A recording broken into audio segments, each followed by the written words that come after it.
4 जून के बाद अगले 6 महीने में देश में बहुत बड़ा राजनीतिक भूचाल आने वाला है।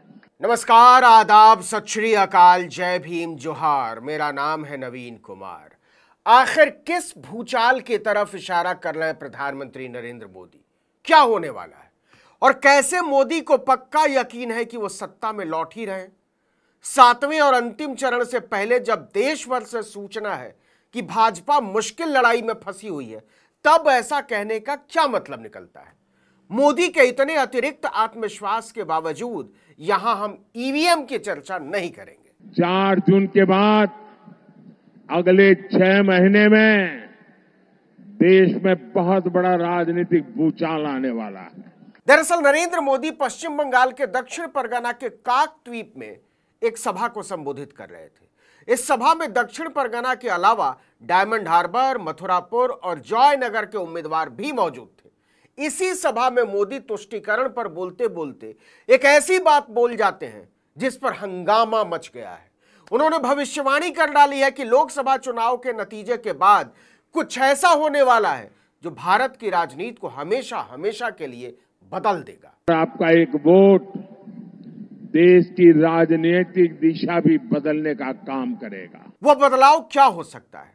क्या मोदी एक राष्ट्र एक चुनाव की व्यवस्था को लागू करने का फैसला कर चुके हैं?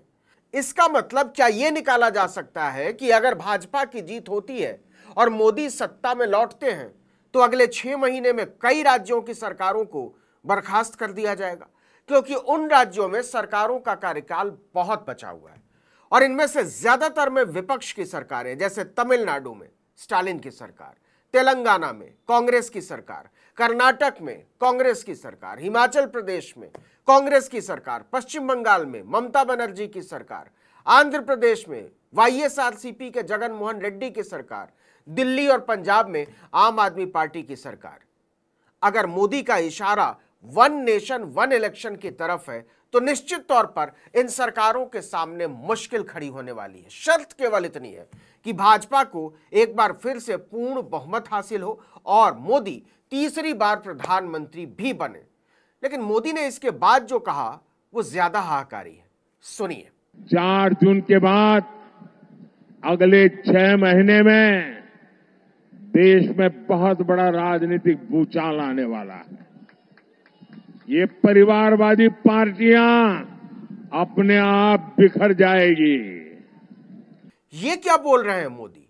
वो तो अपने ही साथी दलों को बर्बाद कर देने की चेतावनी दे रहे हैं। तो क्या मोदी कह रहे हैं कि अनुप्रिया पटेल का अपना दल खत्म हो जाएगा, नेस्तनाबूद हो जाएगा, नीतीश कुमार का जेडीयू खत्म हो जाएगा, आजसू खत्म हो जाएगा झारखंड का, लोक जनशक्ति पार्टी खत्म हो जाएगी रामविलास पासवान की, अजीत पवार की पार्टी एनसीपी खत्म हो जाएगी, एक नाथ शिंदे की पार्टी शिवसेना खत्म हो जाएगी? ये कह रहे नरेंद्र मोदी।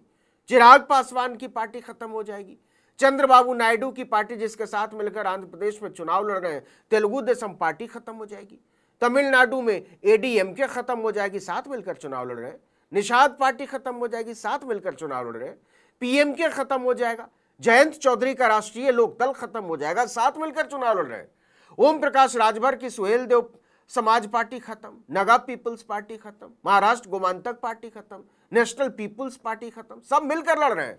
मतलब मोदी एनडीए के अपने ही साथी दलों की भविष्यवाणी करते हुए बोल रहे हैं कि मैंने इन सब की बर्बादियों का इंतजाम कर दिया है। ये परिवारवादी पार्टियां अपने आप बिखर जाएगी। इनके कार्यकर्ता भी अब थक चुके हैं।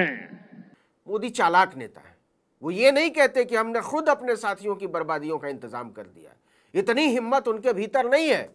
वो जानते हैं कि बिहार में नीतीश कुमार के बिना उनका क्या हश्र होगा, आंध्र प्रदेश में टीडीपी के बिना उनका क्या हश्र होगा, इसी तरीके से महाराष्ट्र में शिवसेना के बिना उनका क्या हश्र होगा, या यूपी में ओम प्रकाश राजभर, अजय निषाद या अनुप्रिया पटेल के बिना उनका क्या हश्र होगा। मोदी ऐसी तमाम पार्टियों को थकी हुई पार्टी बता रहे हैं, उनके नेताओं को थके हुए नेता बता रहे हैं और क्षेत्रीय दलों के कार्यकर्ताओं को थका हुआ कार्यकर्ता बता रहे हैं। इनके कार्यकर्ता भी अब थक चुके हैं। वो भी देख रहे हैं कि देश किधर जा रहा है और ये पार्टियां किधर जा रही है। क्या स्थिति है मोदी जी? 23 लोकसभा सदस्यों वाले डीएमके को मोदी पार्टी नहीं मानते, 22 सदस्यों वाली टीएमसी और वाईएसआरसीपी को मोदी पार्टी ही नहीं मानते। इसी तरह 19 सदस्यों वाली शिवसेना और 16 लोकसभा सदस्यों वाली जेडीयू, जिसके नेता के सामने मोदी नाक रगड़ते रहते हैं, उसको भी मोदी पार्टी नहीं मानते और कहते हैं कि ये किसी भी समय टूट जाएंगे, मिट्टी में मिल जाएंगे। आप सोच रहे हैं क्या कह रहे हैं मोदी?